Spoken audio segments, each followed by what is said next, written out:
데살로니가 전서 2장 1절에서 12절까지 찾으신 줄 알고 저와 함께 교독하겠습니다.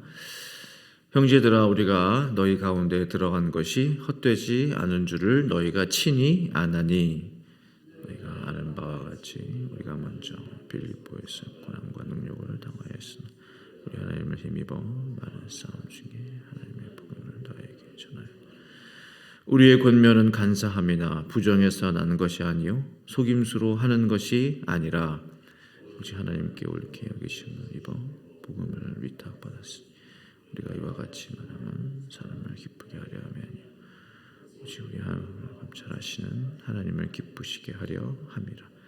너희도 알거니와 우리가 아무 때에도 아첨하는 말이나 탐심의 탈을 쓰지 아니하는 것을 하나님이 증언하시느니라.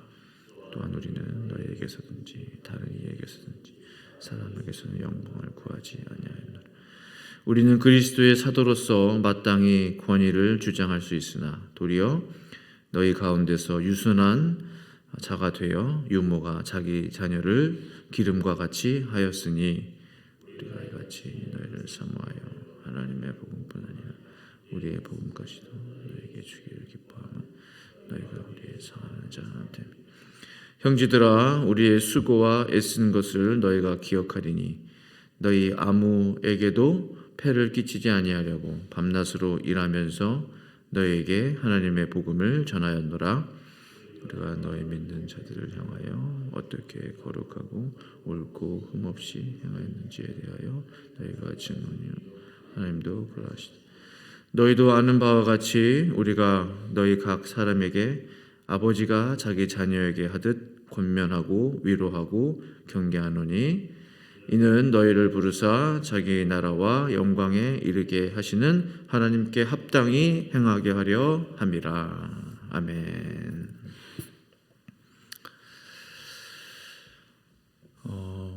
하나님의 일을 하다 보면 주님을 섬기다 보면 때로는 여러 가지 어려움들을 겪게 됩니다. 어려움이 없는 게 비정상이죠. 하나님의 뜻인데 왜 어려움이 있나요? 하나님은 전능하신 하나님이신데 왜 고난이 있나요? 성경을 잘 모르고 하시는 말씀입니다. 당연히 어려움이 있고 당연히 고난이 있습니다.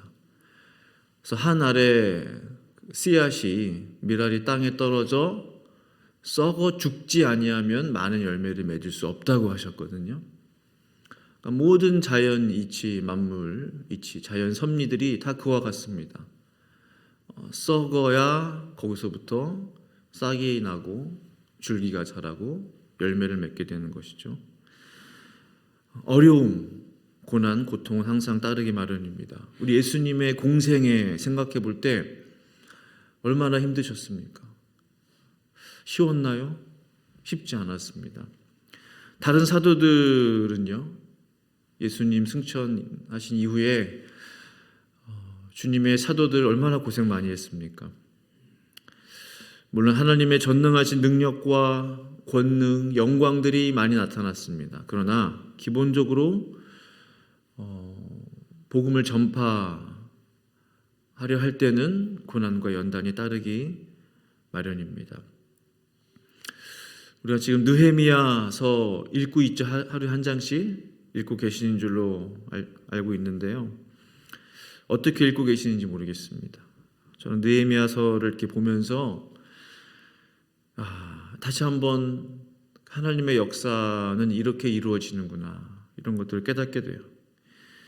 예루살렘 성벽 건축은 하나님의 뜻이었죠. 무너진, 완전히 사라져버린, 불타버린 예루살렘 성벽을 건축하는 것은 하나님의 뜻이었음에도 불구하고 그 모든 일들이 순탄하게 진행이 되나요?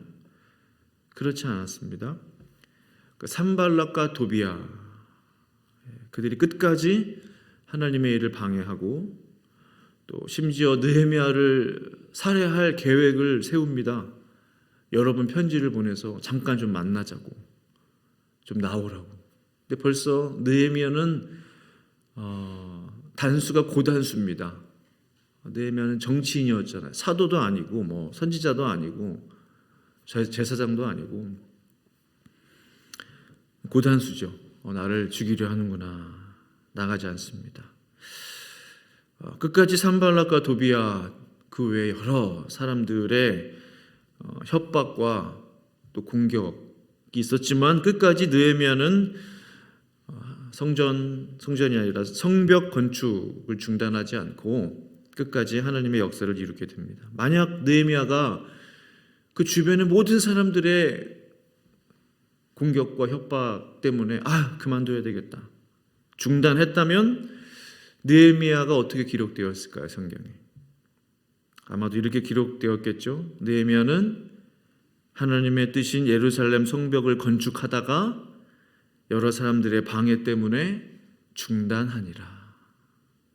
그는 하나님의 말씀보다 사람의 말을 더 두려워했더라. 아마 이렇게 기록되지 않았을까요? 하나님의 역사를 이루기 위해서 그 역사가 클수록 찾아오는 연단과 시련과 테스트는 더 깊고 또 넓고 또 우리 가운데 계속해서 그런 일들이 일어나는 것이다. 그런 것들을 깨닫게 됩니다. 오늘 본문에서의 바울은 어떠했습니까? 참 힘들었어요. 빌립보에서도 심하게 얻어맞고 정말 죽기 일보 직전까지 얻어맞고 감옥에 갇히고 겨우 하나님께서 그를 이제 건져내 주셔서 이제 탈출할 수 있게 되었는데 그 길로 빌립보를 떠납니다. 그리고 이제 간 곳이 데살로니가죠. 오늘 성경의 배경인 데살로니가. 데살로니가에서 복음을 전했던 바울, 어떤 마음으로 복음을 전했겠어요? 보통 이제 트라우마가 생기죠. 그 전 도시에서 고문당하고 매맞고 감옥에 갇히고 그 다음 사역을 제대로 할 수 있겠어요? 뭐 한 달이라도 좀 안식오를 가져야 되겠다. 조금만 쉬어야 되겠다. 근데 바울은 그렇게 하지 않았습니다. 그렇게 하지 않았던 이유는 4절 말씀이죠. 오늘 오직 하나님께 옳게 여기심을 입어 복음을 위탁받았으니 우리가 이와 같이 말함은 사람을 기쁘게 하려 함이 아니요 오직 우리 마음을 감찰하시는 하나님을 기쁘시게 하려 함이라 했습니다. 얼마나 귀한 고백인지 몰라요. 나 바울은 복음을 위탁받았다. 복음의 거룩한 정말 딜리버리맨으로 선택받았다. 위탁자다. 위탁받은 사람이다. 그렇기 때문에 사람을 기쁘게 하기 위해서 내가 지금 이 일을 하고 있는 것이 아니다. 당연하죠. 복음을 맡기신 하나님의 기쁨이 되는 것이 바울의 소망이었습니다. 유일한 꿈이었습니다. 나에게 복음을 맡기신 하나님을 기쁘시게 하는 것, 복음의 주체이신 예수님을 기쁘시게 하는 것, 그 기쁨을 드리기 위해서 바울은 오늘도 데살로니가에서 예수 그리스도의 복음을 전하게 된 것이죠.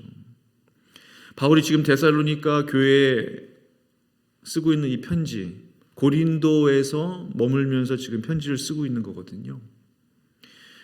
그는 고린도에 머물고 있지만 아직 그의 마음은 데살로니가에 있었다는 것입니다. 바울이 데살로니가에 얼마나 머물렀는지 아세요? 사도행전 17장 말씀을 보면은 데살로니가에 머물렀던 바울의 흔적이 남아있거든요. 겨우 9구절 기록이 전부입니다. 정말 짧은 시간에 데살로니가에 머물렀어요. 데살로니가에서도 오래 머물 수가 없었던 것이 폭동이 일어나가지고 그 지역에 깡패들이 막 동원되고 그래서 오래 머물 수가 없었습니다. 그렇지만 그는 그 짧은 시간 동안 예수님께로부터 위탁받은 복음을 전하는 데 최선을 다했습니다. 기간은 중요하지 않다. 위탁받은 복음을 전하는 데 최선을 다했다. 또한 그는 사람에게 잘 보이려고 아첨하지도 않았어요. 미선에 탈을 쓰지도 않았습니다. 있는 모습 그대로를 드러냈습니다. 그래서 5절에 너희도 알거니와 우리가 아무 때에도 아첨하는 말이나 탐심에 탈을 쓰지 아니한 것을 하나님이 증언하시느니라. 하나님이 내 증인이시다.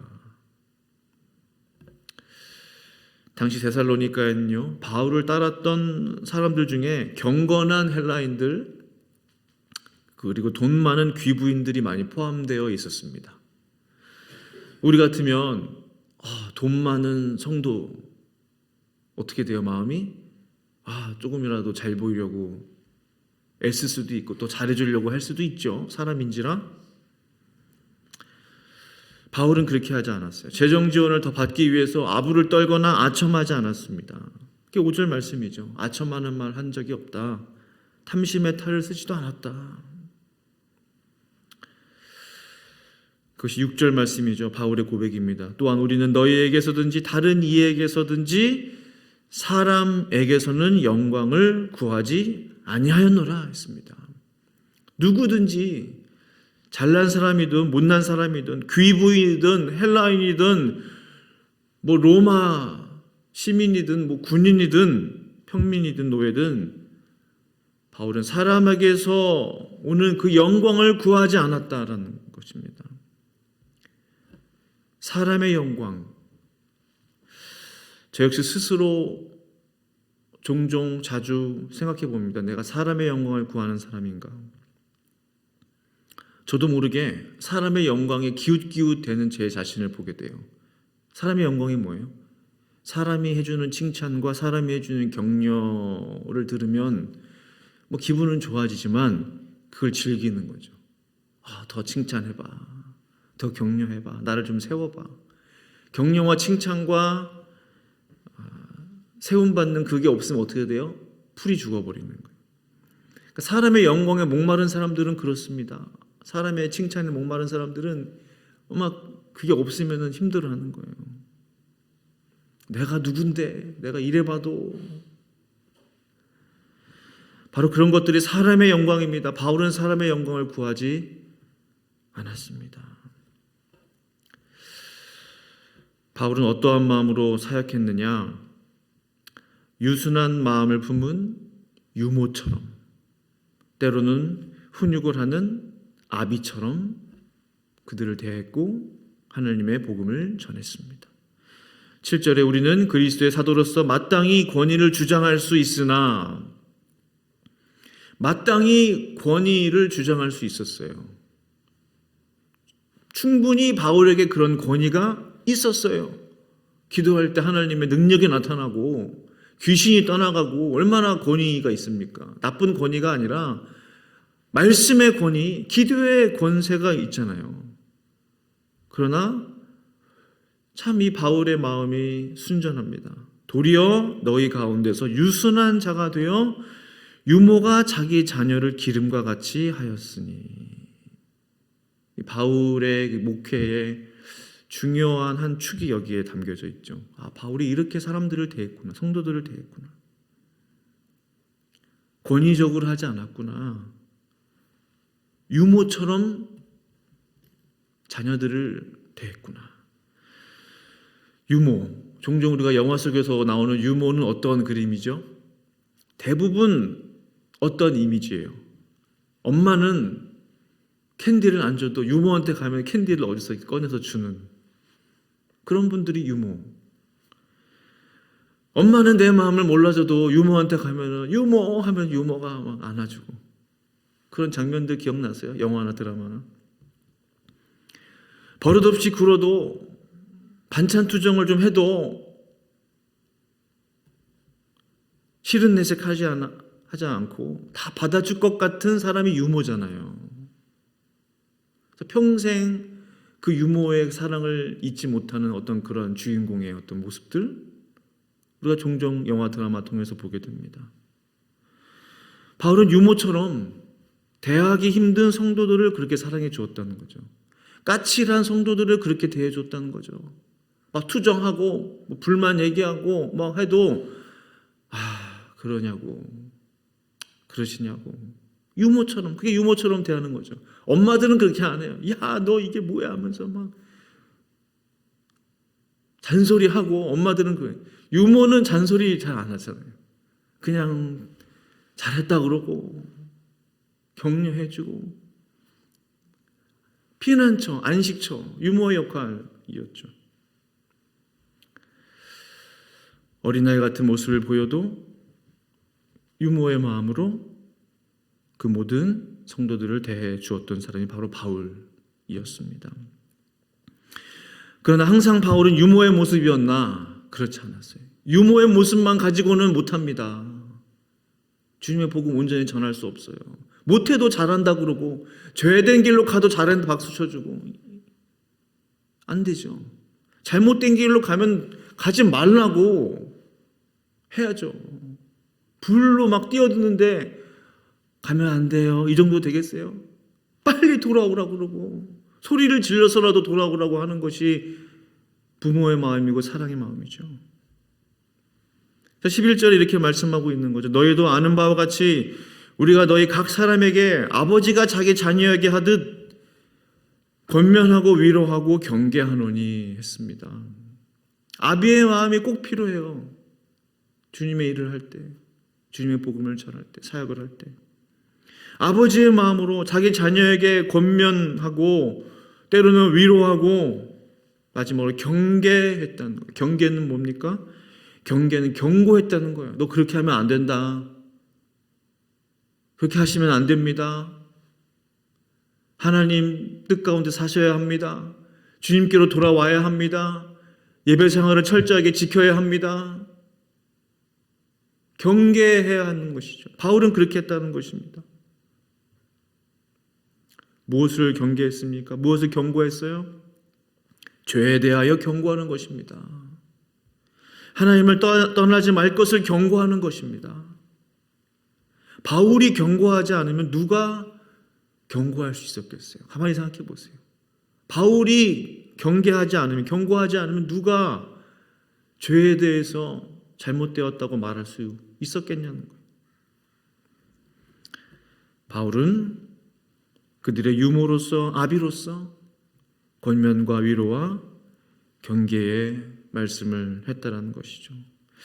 그러나 유모이든 아비든 선생의 마음이든 어떠한 마음이든 가장 중요한 바울의 마음은 무엇이었는가?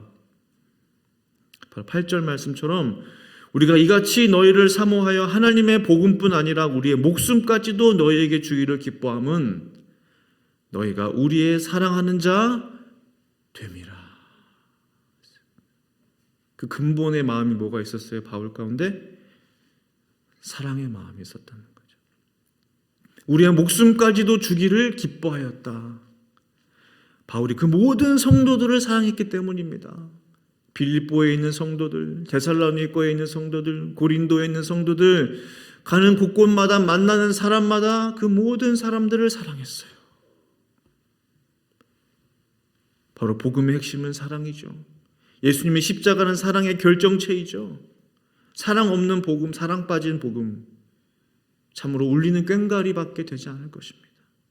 진부하고 말뿐인 종교밖에 되지 않을 거예요. 우리에게 필요한 것은 복음. 그런 어떤 복음이냐? 사랑의 복음인 것이죠.